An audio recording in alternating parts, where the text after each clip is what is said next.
Assalamualaikum warahmatullahi wabarakatuh. Selamat pagi, salam sejahtera buat kita semua, teman-teman Just Friend.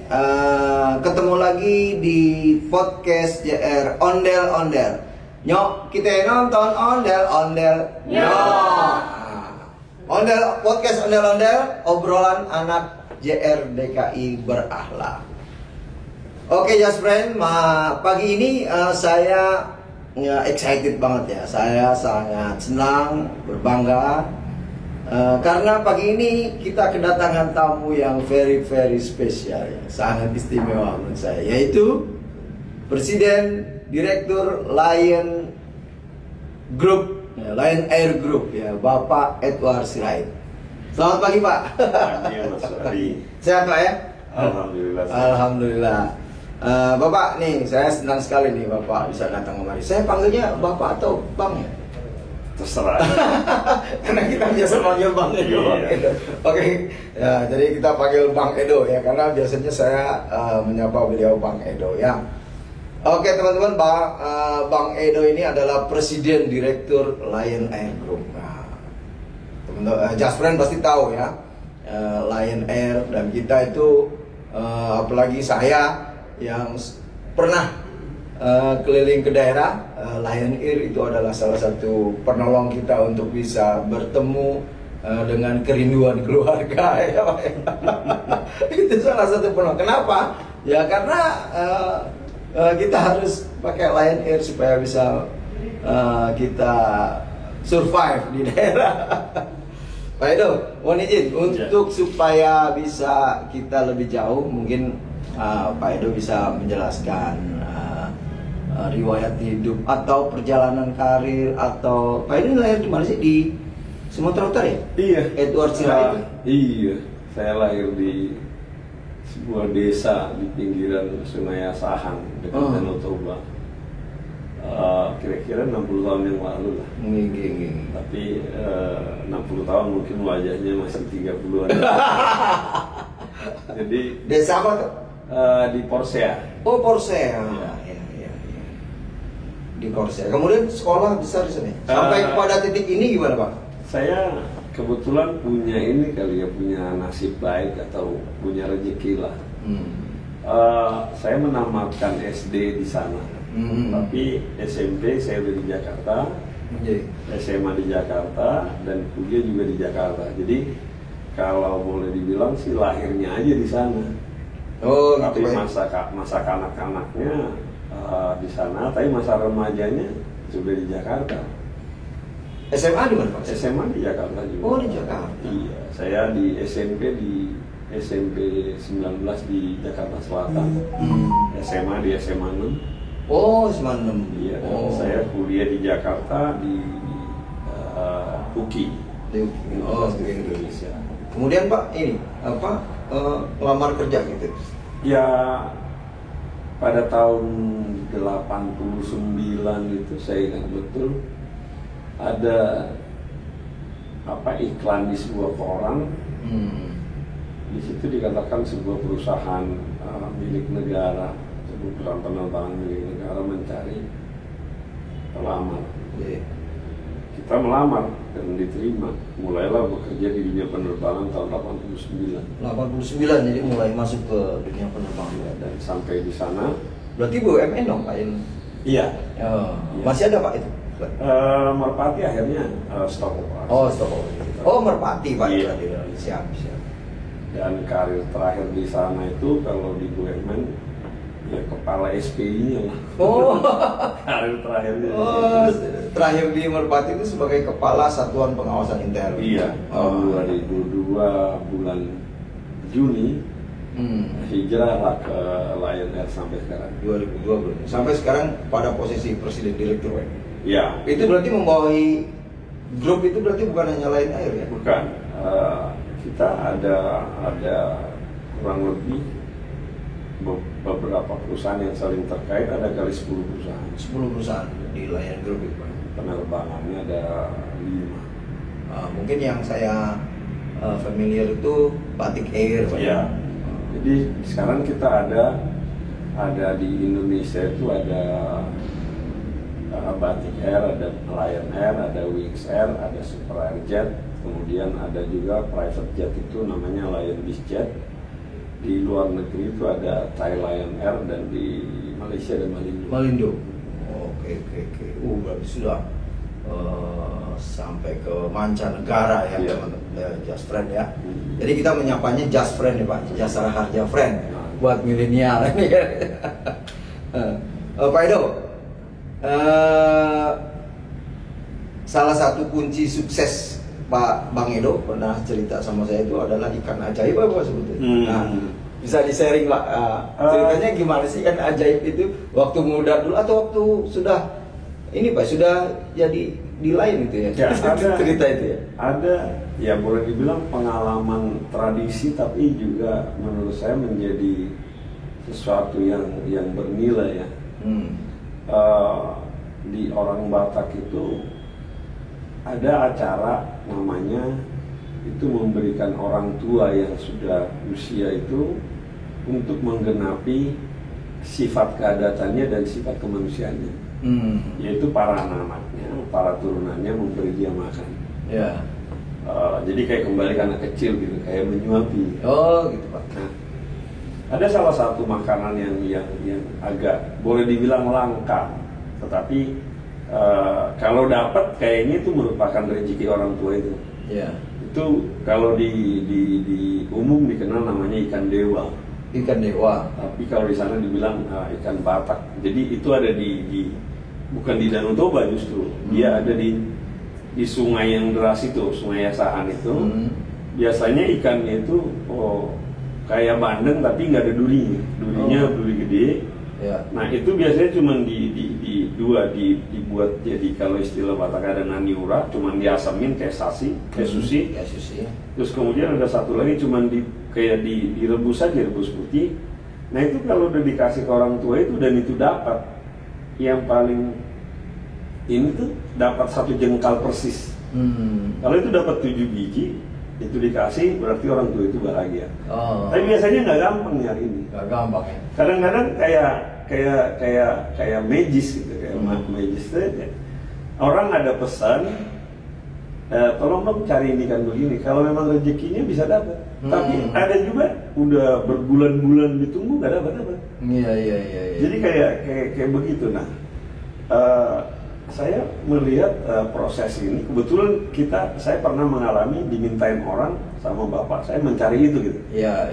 Dan anehnya yang nyari ini minta sepasang ikan itu dan dapat. Yaitu gedenya cukup setangan ini gitu, dapat, dan itu sepasang. Dan ketika ditanya harganya, mereka kita nggak nanya harga, mereka juga nggak mau harga, main taruh aja duitnya. Iya. Jadi katanya ya ini sudah bagian dari kayak apa keinginan orang tua saya, ya saya bersyukur ini bisa dapat. Iya. Jadi artinya itu salah satu bentuk penghormatan kepada orang tua. Saya pikir 2 hal. Ada mungkin sesuatu yang luar biasa yang anaknya usahakan untuk orang tuanya. Kedua, memang ya adat itu sendiri adalah penggenapan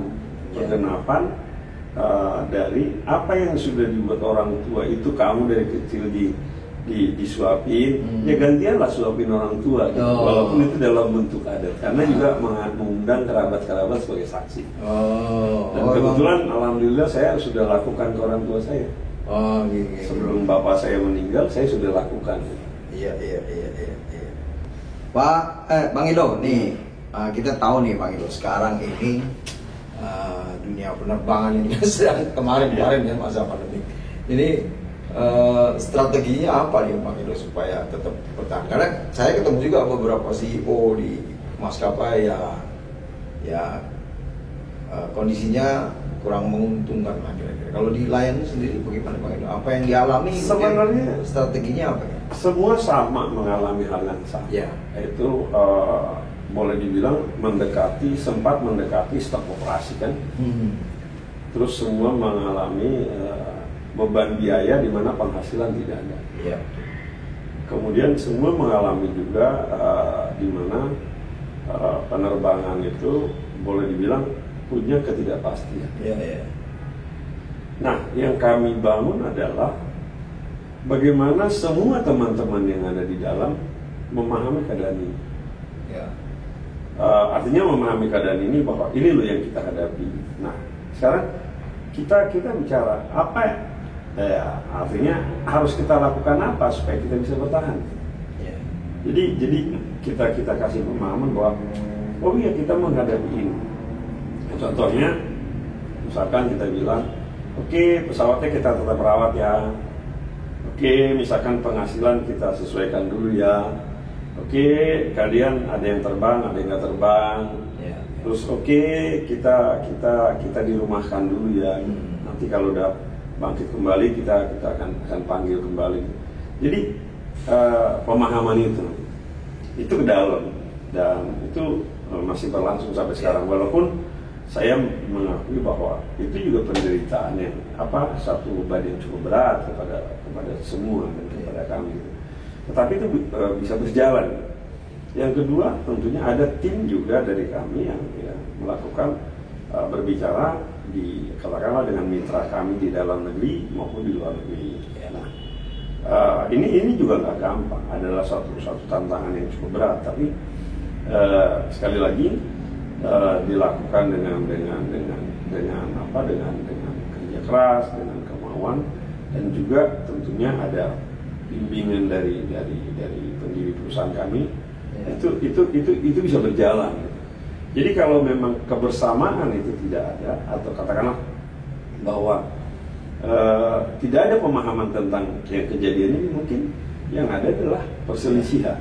Tapi kita sudah mengatakan, kita sama-sama menyadari ini terjadi, dan kita harus meyakini apa yang diputuskan oleh manajemen adalah jalan kita menuju keluar dari permasalahan ini, dan itu sampai sekarang berlangsung.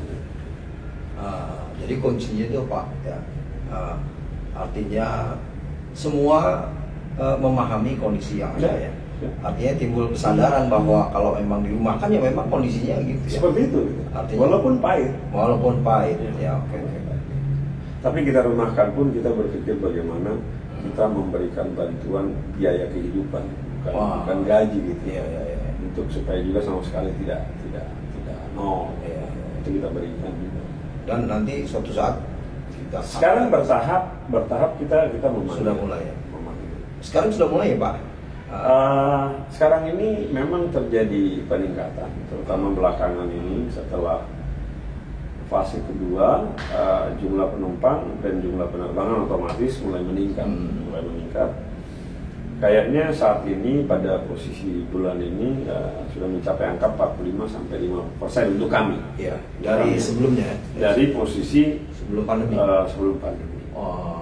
40-45%. Mungkin dari 1 November kemarin Pak ya, sejak persyaratan sekarang dipermudah Pak. Sekarang gimana sih Pak orang mau naik?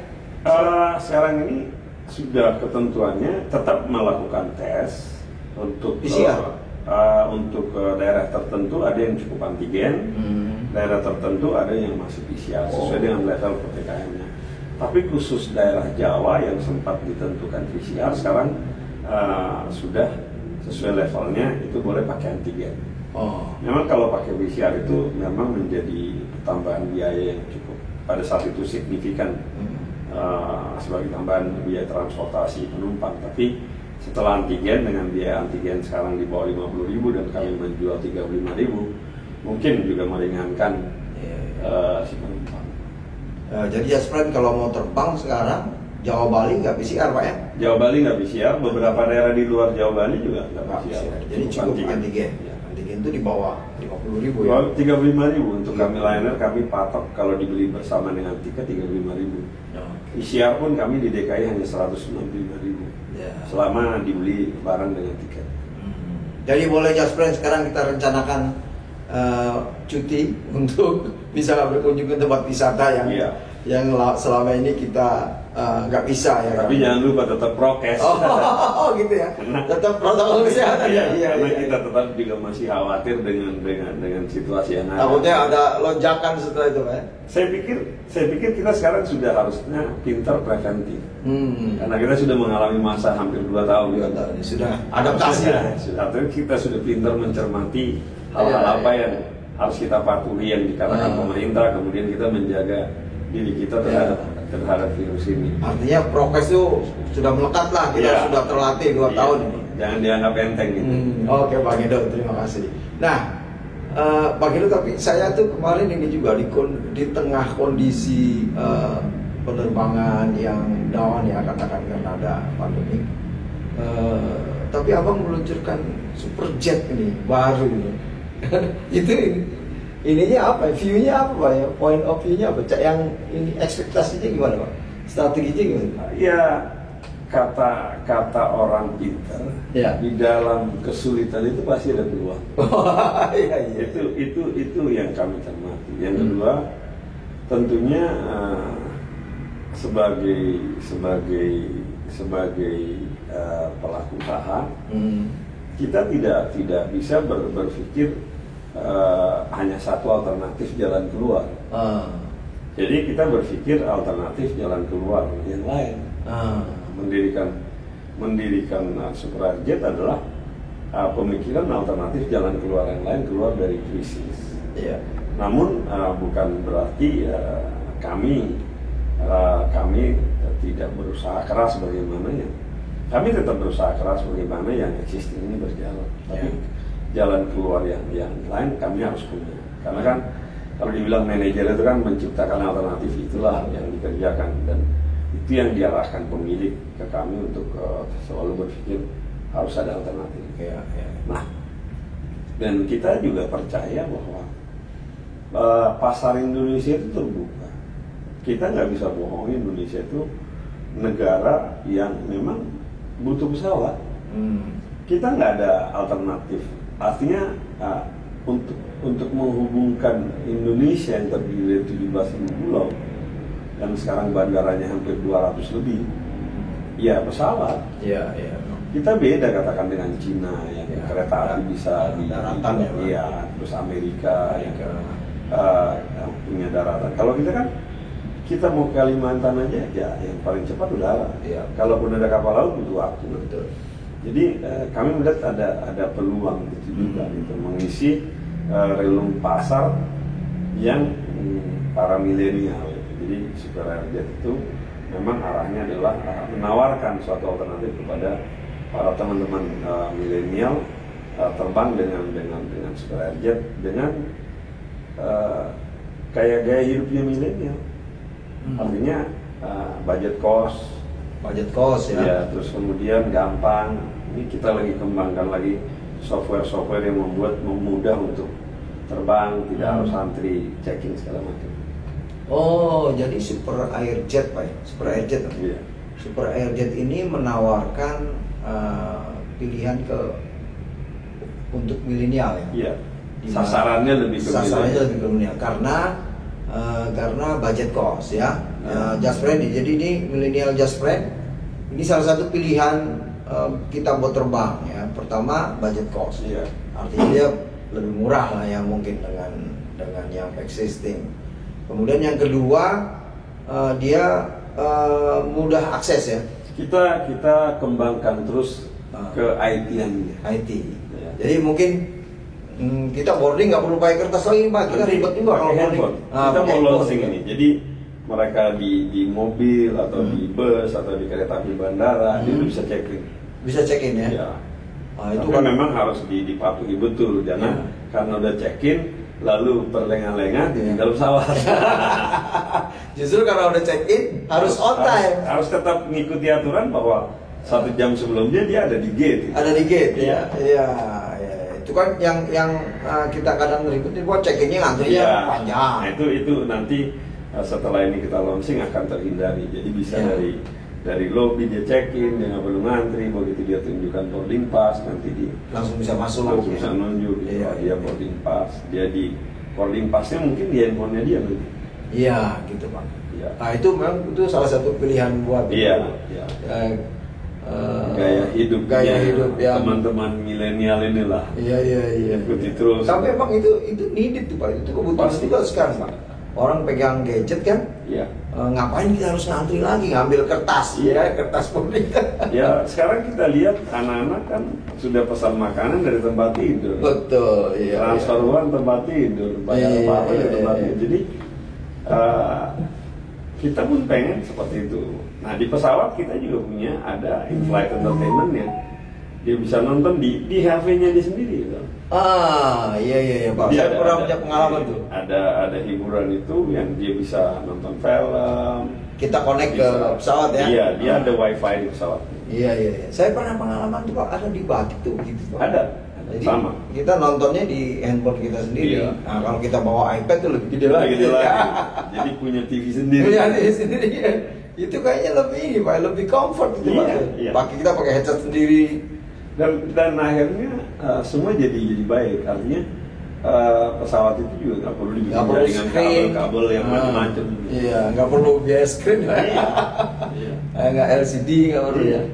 Dan memperbaharui program-programnya lebih mudah. Karena dia kan alatnya diganti-ganti gitu. Iya. Mobile ganti. Tapi itu untuk di Batik aja ya Bang? Batik ada, Lion ada juga di Super Air. Tapi udah semua belum? Secara ininya pesawatnya belum. Kita lagi ini alatnya. Alatnya lagi kita minta disiapin sesuai jumlah pesawat. Ya. Saya pernah punya pengalaman gitu. Saya wah enak juga kalau begini kita pakai iPad kan, iPad itu lebih. Laptop bawa sendiri tuh. Iya. Laptop bisa tidak harus. Iya. Itu memang salah satu hal yang kalau buat saya memang kalau kita terbang, salah satu yang membuat kita lupa jam terbang itu. Iya.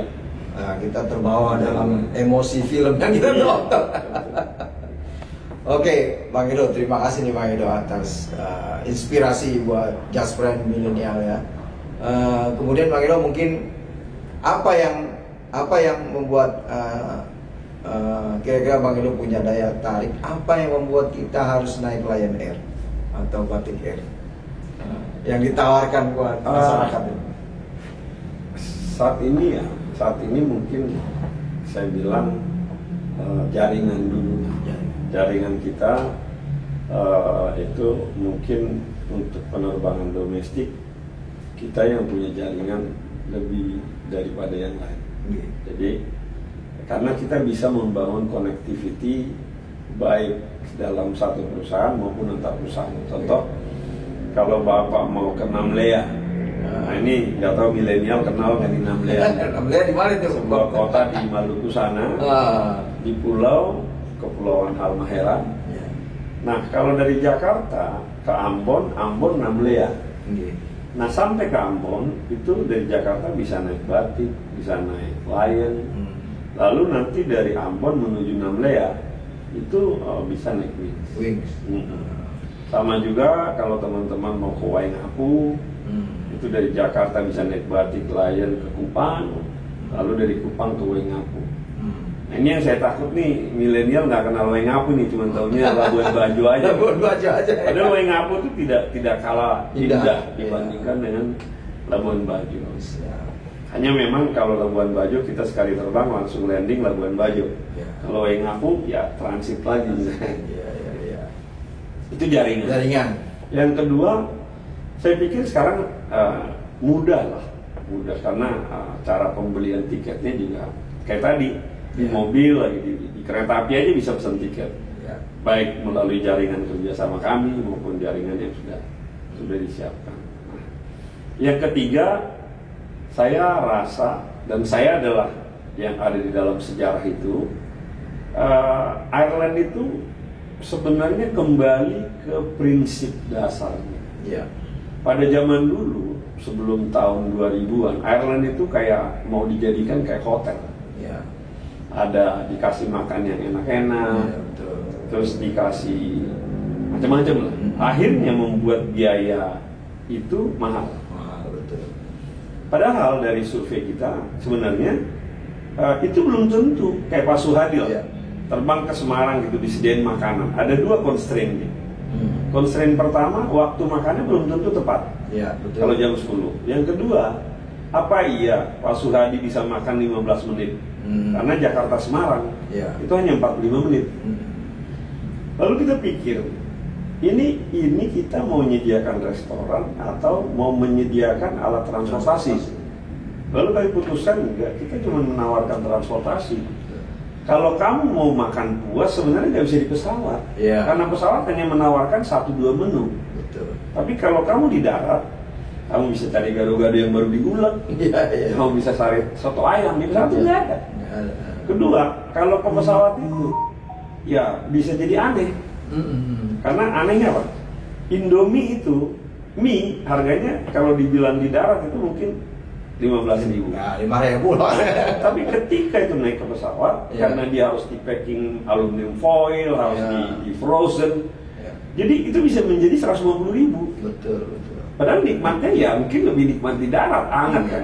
Kami akhirnya berpikir waktu menawarkan Lion Air itu, ya sudahlah, dia adalah transportasi, tidak ada yang lain. Kalau kamu menikmati yang lain, silakan. Tapi kami menawarkan transportasi. Kamu mau bawa minum sendiri silakan, mau bawa makan sendiri silakan. Jadi kembali dia adalah transportasi, bukan restoran, bukan. Kita bicara kalau yang jarak jauh, yang lebih dari 6 jam, itu memang butuh makan. Tapi kalau Jakarta Surabaya, Jakarta Medan hanya 2 jam, ya kita tidak. Makanya kita bilang harga kita adalah harga yang memang kita buat, kita hitung sesuai dengan apa yang kita keluarkan. Jadi bukan dibilang murah itu menjadi relatif ya, tapi kita menawarkan sebuah pola perjalanan dengan angkutan udara di mana kita tidak menambah macam-macam. Silakan Anda nikmati di tempat lain, tapi kami hanya menawarkan kalau Anda mau diangkut dari satu kota ke kota lain, kami hanya menyediakan transportasi, tidak ada yang lain. Nah, dengan itu terjadilah hitungan struktur harga yang baru, namanya muncullah low cost carrier. Kami menawarkan itu, SAJ menawarkan itu, Lion menawarkan itu. Batik memang agak berbeda, tapi itu pilihannya saya pikir orang milenial itu kan lebih suka kepada keputusan sendiri, selera sendiri. Itu yang kami tawarkan. Ya, artinya kemudian bisa menghilangkan kos-kos yang tambahan lah, kemudian menjadi yang sebenarnya belum tentu dinikmati. Iya, betul. Tetapi ya itulah yang masih ada itu, Bang, ya, artinya itulah penolong kita yang dinas di daerah itu bisa lebih murah lah katanya seperti itu. Tetapi ini Bang ya, tapi tetap menawarkan faktor-faktor keselamatan tetap tidak. Ini pertanyaan yang selalu muncul. Kalau ada orang bilang murah kok minta selamat.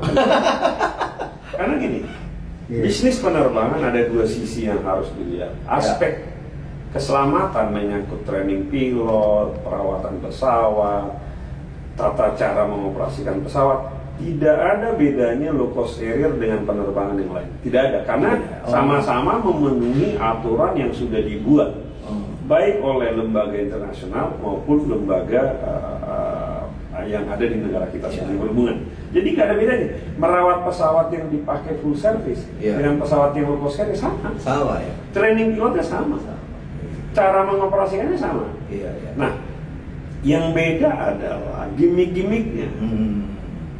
Gimmick-gimmicknya, terus kemudian karena gimmick-gimmick ini maka bisa dicari level efisiensi. Akhirnya cost per unitnya berbeda. Jadi mengenai keselamatan itu standar itu menjadi nomor 0. Dan kemudian yang membawa pesawat itu juga orang. Dia kan juga pernah terbang di full service. Dia nggak mungkin pesawat yang nggak dirawat dia mau terbangkan. Dia juga orang, dia punya istri, punya anak. Jadi safety itu sama. Bagaimana merawat pesawat, bagaimana menerbangkan pesawat sama. Mereka simulatornya sama. Artinya untuk Justfriend untuk keselamatan yang full service maupun yang low cost sama untuk standar keamanannya. Dan itu sudah diatur oleh mungkin lembaga-lembaga internasional yang mengatur. Ada badan-badan yang terbang lah. Oke Bang, terima kasih Bang. Kemudian harapannya apa nih Bang ke depan setelah pandemi? Saya sih berharap pandemi ini segera berakhir ya, karena kita jadi risau dengan situasi ini. Karena kita menyadari daya tahan itu kan juga ada batasnya. Kalau ini berkepanjangan terus, kita mau melakukan apa? Apakah kita downsizing atau melakukan reformat ulang total? Ini yang menjadi dilema, karena ketidakpastian ini membuat kita merencanakan ke depannya itu kita mau apa nih? Yeah. Sedangkan saat ini kita hanya melihat dia berubah, kita ikutin, dia berubah, kita ikutin. Tapi sustainable-nya nggak muncul. Nah ini yang menjadi masalah. Nah, saya berharap ada semacam kepastian. Kepastian ini sebenarnya gini, apakah kita hidup dengan atau tanpa virus ini, maka keadaan aktivitas kita sudah ada acuan yang jelas. Nah dengan itu kita akan memformat bisnis kita sesuai dengan asumsi itu gitu loh. Ya. Ini yang sebenarnya kita butuhkan. Beberapa negara, saya lihat beberapa negara, mereka sudah memformat diri mereka. Kayak Amerika tidak terlalu, pokoknya diserahkan ke penduduknya, ya kamu mau sehat. Iya. Nah, apakah kita akan seperti itu? Nah ini yang kita tunggu sebenarnya. Oke, minum kopi dulu ya. Boleh kan ya? Boleh Pak, santai kita. Jadi memang yang kita pikirkan adalah ini asumsi kita membuat rencana bisnis ini apa? Kita hidup dengan virus ini pasti. Ya. Tapi yang kedua, bagaimana kita hidup dengan virus ini? Seperti apa antara ketentuan pemerintah, lifestyle kita ini kayak apa? Contoh, apakah kita akan berani mengatakan atau memutuskan semua penumpang tetap pakai masker sepanjangnya, tapi tidak ada lagi pembatasan yang lain. Jadi orang ketika sudah vaksin lalu masker itu dianggap sudah cukup sebagai gaya hidup baru. Kalau itu maka kita akan memutuskan itu, artinya tidak dibutuhkan syarat-syarat lain misalkan. Atau syarat-syarat lain ini menjadi permanen kan? Kan ini yang membuat ada fluktuatif gitu. Jadi mungkin kalau ke depannya bisa dipastikan apa yang mau diambil, kita bisa lebih bisa menyusun strategi. Oke, Bang Edo, terima kasih. Oke, Just Friend, saya kira Bang Edo saya kira sudah cukup ya. Baik. Sudah 30 menit ini. Makasih banyak. Nggak terasa. Memang kalau kita berbincang dengan Bang Edo nih, saya ketemu di tempat lain juga ya mengalir saja, dan ya banyak hal-hal yang kita diskusikan ya. Oke, Just Friend, saya kira sampai di sini dulu. Saya ada sedikit. Monggo Pak, Bang Edo. Teman-teman melihat pandemi ini jangan apatis dan nggak boleh kalah. Ya. Karena kita sadar bahwa makhluk yang paling diberikan kelebihan di dunia ini adalah manusia. Betul. Berarti manusia harus mampu bisa mengendalikan apapun yang ada di dunia ini. Ya, saya pikir kita pasti bisa mengendalikan virus ini. Hanya saja memang yang menjadi tantangan adalah berapa lama dan kita maunya seperti apa. Ya. Nah ini yang harus kita kejar sebenarnya, supaya kita tetap, karena buat pribadi saya berpendapat virus ini tidak beda dengan virus yang lain. Ya. Hanya kemarin dia kebetulan baru kita kagok, kita tidak memahami, tapi sekarang kan sudah mulai terkendali. Jadi ya teman-teman milenial tetap aja bangkit, tetap aja harus berpikir, tetap aja harus menjalani kehidupan, karena kehidupan tidak bisa berhenti, apalagi masih muda-muda. Jadi ada pepatah mengatakan banyak jalan menuju Roma. Jadi sebagai milenial ya harusnya jangan berpikir satu alternatif. Kalau ada ini nggak kecapai, ini harus tercapai, ini nggak kecapai, coba lagi. Karena hidup, makanya dibilang hidup adalah perjuangan. Dan memang semua jadi tantangan. Iya. Dan perlu inovasi, kreativitas ya. Oke, terima kasih Bang Edo. Just Friend, dimanapun berada, saya kira kita akhiri perbincangan kita, ngobrol kita dengan Bang Edo, Presiden Direktur Lion Air Group hari ini. Mudah-mudahan bisa bermanfaat buat kita semua dan bisa menjadi inspirasi buat milenial Just Friend dimanapun berada. Oke, terima kasih. saya akhiri. Terima kasih Bang Edo. Terima kasih. Terima kasih teman-teman. Saya akhiri. Assalamualaikum warahmatullahi wabarakatuh. Nyok, kita nonton ondel-ondel. Nyok. Terima kasih Bang.